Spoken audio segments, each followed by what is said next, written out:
आज हम लोग आधुनिक भारत के एक महत्वपूर्ण टॉपिक अहमदाबाद मजदूर आंदोलन के विषय में बात करेंगे, जो 1918 का आंदोलन है। गांधी जी 9 जनवरी 1915 को हिंदुस्तान आते हैं। आने के पश्चात साबरमती आश्रम की स्थापना होती है और गांधी जी पूरे भारतवर्ष का भ्रमण करते हैं, विशेष रूप से ईस्टर्न जोन का भ्रमण करते हैं। और उसके पश्चात गांधी जी ने भारत में 1917 में चंपारण का पहला सत्याग्रह किया, जो सफल रहा। और हम यूँ कह सकते हैं कि वहाँ से किसानों का जो मूवमेंट, ये चंपारण सत्याग्रह था, उससे किसानों के मन में एक आशा की किरण फूटी। इसी दरमियान मार्च 1918 में अहमदाबाद मजदूर आंदोलन होता है और उसमें भी गांधी जी नेतृत्व देते हैं। लेकिन इस आंदोलन की जो मैं बात करना चाह रहा हूं, जो अहमदाबाद मजदूर आंदोलन है, उसका रियल हीरो अगर देखा जाए तो कहीं न कहीं अनसुईयाबेन है। अनसुईयाबेन के विषय में जानना हमारे लिए बहुत जरूरी है। अनसुईयाबेन एक संभ्रांत परिवार की, उद्योगपति परिवार की एक लड़की है और 9 वर्ष की अवस्था में उनके माता पिता का देहांत हो जाता है। 13 वर्ष की उम्र में उनका विवाह भी कर दिया जाता है। पिता की मृत्यु के पश्चात चाचा के यहाँ लालन पालन हुआ और उनके बड़े भाई अंबालाल साराभाई थे। लेकिन जब 13 वर्ष की आयु में उनका विवाह हो जाता है तो ये विवाह ज़्यादा दिन नहीं चला और अंततः वे अपने भाई के घर आ जाती हैं। अंबालाल साराभाई बहुत ज़्यादा सपोर्ट करते हैं अपनी सिस्टर का और उनको लंदन पढ़ने के लिए भेज देते हैं, क्योंकि उद्योगपति परिवार था। लेकिन जब अनसुईयाबेन लंदन यानी इंग्लैंड पढ़ने के लिए गई और वहाँ से जब वो लौटी तो एक नई विचारधारा के साथ लौटी। वो समाजवादी विचारधारा को लेकर लौटी, वो समानता के सिद्धांत को लेकर लौटी, वो स्वतंत्रता के सिद्धांत को लेकर लौटी। एक नई विचारधारा के साथ कुल मिला के वो भारत आती हैं और आने के पश्चात अपने भाई के साथ अपने भाई के घर में रहती हैं। धीरे धीरे कहीं न कहीं उनके मन में मजदूरों के प्रति एक, कह सकते हैं कि दया है, मजदूरों के प्रति एक सिंपैथी है। और एक दिन उन्होंने ये देखा कि बहुत से मजदूर उनके घर के सामने से निकल रहे थे और उसमें महिलाएं भी हैं और वो बेचारे चल नहीं पा रहे थे। ऐसा लग रहा था कि उनके शरीर में जान नहीं है। तो उनको ये देखकर बड़ी पीड़ा होती है अनसुईयाबेन को, और अनसुईयाबेन तत्काल उसको बुलाकर पूछती हैं कि आखिर तुम लोगों को क्या शारीरिक कष्ट है, तुम लोग चल नहीं पा रहे हो, तुमको इतनी पीड़ा क्यों है। तो उन मजदूरों ने, जिसमें महिलाएं भी थी, उन्होंने यह कहा कि हम 36 घंटे का लगातार कार्य करके इंडस्ट्री से निकल रहे हैं। यानी 36 घंटे तक लगातार उस समय उन मजदूरों से काम लिया जा रहा है। इस सुनने के पश्चात अनसुईयाबेन के पैरों के नीचे से जमीन सरक जाती है और उन्होंने तय किया कि मजदूरों के लिए संघर्ष करूंगी। आप यहां से सोचिए सर कि उसी घर में उनका भाई है जो उनका पूरा सपोर्ट किया बचपन से लेकर अभी तक, वो एक उद्योगपति है। लेकिन उसी घर में उनकी बहन है जो मजदूरों के लिए संघर्ष करने का मन बना चुकी है। इस घटना के पश्चात इसी समय आपको बताना चाहता हूं कि हम यूँ कह सकते हैं कि अनसुईयाबेन अगर देखा जाए तो गुजरात में श्रमिक आंदोलन की प्रणेता भी हैं। गुजरात में श्रमिक आंदोलन की प्रणेता भी हैं। वो इतनी बाद में लोकप्रिय हुई कि अनसुईयाबेन को मोटा बेन भी कहा जाने लगा। मोटा बेन का मतलब है बड़ी बहन। वो गुजरात में बड़ी बहन यानी मोटा बेन के नाम से प्रसिद्ध हुई। इसी समय घटना बताना चाहता हूँ। जुलाई 1917 में अहमदाबाद में बड़े पैमाने पर भीषण जो है प्लेग फैलता है और जब ये महामारी फैल गई तो वहाँ के मजदूर वहाँ से भागने लग गए। और जब मजदूर भागने लग गए तब उद्योगपतियों को लगा कि यार उद्योग धंधा तो नष्ट हो जाएगा। तो इन उद्योगपतियों ने कुल मिला के मजदूरों को लालच दिया। मजदूर बेचारा क्या है, लालच में फंस जाता है। उद्योगपतियों ने कहा कि आप लोग मत जाइए, हम आपका जो वेतन है उसमें 50% अलग से हम आपको कहीं ना कहीं एक तरीके से जो है 50% बोनस के तौर पर बढ़ा देते हैं, आप लोग रुकिए। तो जब वेतन में उनके वेतन का 50% बोनस और बढ़ा दिया गया तो मजदूर पैसे के लालच में रुक जाते हैं और इस प्रकार से कुल मिला के उद्योग ठप नहीं होते और कार्य चालू हो जाता है। इस प्लेग की महामारी में मजदूरों का 50% बोनस बढ़ाया गया था। लेकिन जैसे ही प्लेग थम जाता है उसके पश्चात उनका 50% बोनस उद्योगपतियों ने खत्म कर दिया। मजदूरों के सामने संकट की स्थिति आ गई और जब मजदूरों के सामने संकट की स्थिति आ जाती है तो जब ये बात अनसुईयाबेन को मालूम पड़ती है, अनसुईयाबेन इसका विरोध करने का मन बना लेती हैं। यानी अनसुईयाबेन ने यह तय कर लिया कि मैं मजदूरों के हक में लड़ूंगी। आप देखिए कितनी क्रांतिकारी महिला है, जिसका भाई उद्योगपतियों के संघ का प्रमुख है, वहीं पर कुलनाक उसी की बहन उसके घर में रहने वाली मजदूरों का नेतृत्व करने के लिए तैयार हो गई है। यानी अपने भाई के खिलाफ सिर्फ सत्य का साथ देने के लिए। जब इस प्रकार से मजदूर जो है 50% बोनस के लिए आंदोलन शुरू कर देते हैं तो जितने उद्योगपति थे वो अंबालाल साराभाई को कहीं न कहीं अपना नेतृत्व देते हैं, जो अनसुईयाबेन के भाई हैं।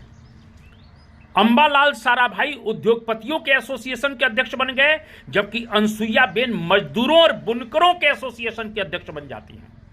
आप कितना बड़ा कुल के कठिन दौर रहा इस अहमदाबाद मजदूर आंदोलन का, और 16,000 मजदूरों को संगठित करके अनसुईया बेन उद्योगपतियों का विरोध करती हैं कि हमें 50% बोनस चाहिए।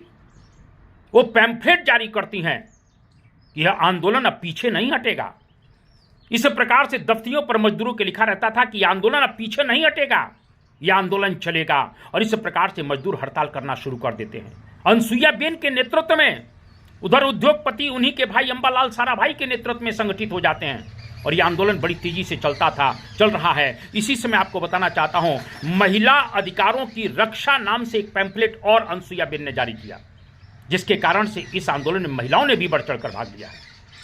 और यह आंदोलन जब बड़ी तेजी से चढ़ता है, इस प्रकार से गांधी जी जो इस समय साबरमती आश्रम में हैं, आपको बताना चाहता हूं कि साबरमती आश्रम को बनाने में अंबालाल साराभाई का बहुत बड़ा योगदान है। उन्होंने बहुत बड़ी फंडिंग की थी, और अनसुईया बेन अक्सर आश्रम में ही रहा करती थी। यहां तक कि बताना चाहता हूं कि दोपहर का कभी कभी भोजन अंबालाल साराभाई साबरमती आश्रम में जाकर किया करते थे, और अनसुईया बेन उनको भोजन कराती थी।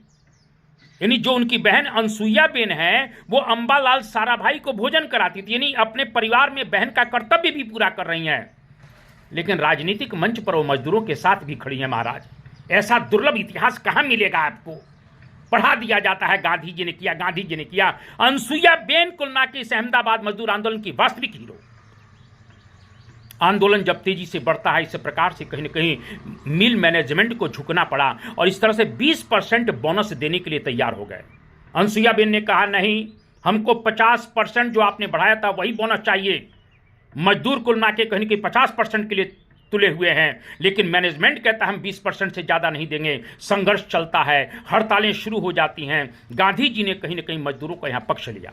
अनसुईया बेन के पक्ष में खड़े हो गए गांधी जी, और गांधी जी ने कहा कि नहीं, मजदूरों की जो हक है वो सही है, मजदूरों को अहिंसक संघर्ष करना चाहिए, यानी हड़ताल करें लेकिन उसमें हिंसा का समावेश नहीं हो। इस प्रकार से जब मजदूरों को ये बात मालूम हो कि गांधी जी भी उनके साथ खड़े हैं, लेकिन उनको विश्वास नहीं रहा, क्योंकि वो जानते थे कि अंबालाल साराभाई जो उद्योगपतियों के अध्यक्ष हैं, उन्होंने साबरमती आश्रम को बनाने में बहुत बड़ी फंडिंग की थी। इसीलिए मजदूरों का विश्वास गांधी जी पर नहीं रहा। उनको लगा कि गांधी सिर्फ बनावटी बात कर रहे हैं। ये बात जब गांधी जी को मालूम पड़ी कि मजदूरों का उन पर विश्वास नहीं है, तब गांधी जी कुल के कहीं की भूख हड़ताल पर मजदूरों के पक्ष में बैठ गए। अनसुईया बेन के कहने पर गांधी जी मजदूरों के पक्ष में बैठ जाते हैं। ये कहना चाहता हूं, पहली बार गांधी जी ने इस आंदोलन में, अहमदाबाद मजदूर आंदोलन जो 1918 में हो रहा है, उसमें भूख हड़ताल पर पहली बार गांधी जी बैठेंगे। गांधी जी हंगर स्ट्राइक कर रहे हैं, और जब गांधी जी हंगर स्ट्राइक पर बैठ गए मजदूरों के पक्ष में, मजदूरों में एक ऊर्जा का संचार हो जाता है। यह आंदोलन बड़ी तेजी से बढ़ा, हड़ताल होने लगी, और उद्योगपतियों को लगा कि अब गांधी जी जब मजदूरों के साथ खड़े हैं, हमको कहीं न कहीं कंप्रोमाइज करना पड़ेगा। इस प्रकार से एक ट्रिब्यूनल का गठन होता है, और ट्रिब्यूनल की कुल के मांग यह थी, यानी ट्रिब्यूनल का डिसीजन यह था कि मजदूरों को 35% बोनस दिया जाएगा। गांधी जी ने मजदूरों से कहा कि ठीक है, इस बात को हमें स्वीकार कर लेना चाहिए, और इस प्रकार से मजदूरों ने गांधी जी की बात को मानते हुए 35% बोनस को स्वीकार कर लिया। और इस तरीके से हम कह सकते हैं कि अनसुईया बेन और गांधी जी के नेतृत्व में जो ये आंदोलन चलता है, यह पूरी तरह से सफल रहा। 35% बोनस के साथ मजदूरों ने अपनी हड़ताल को वापस ले लिया।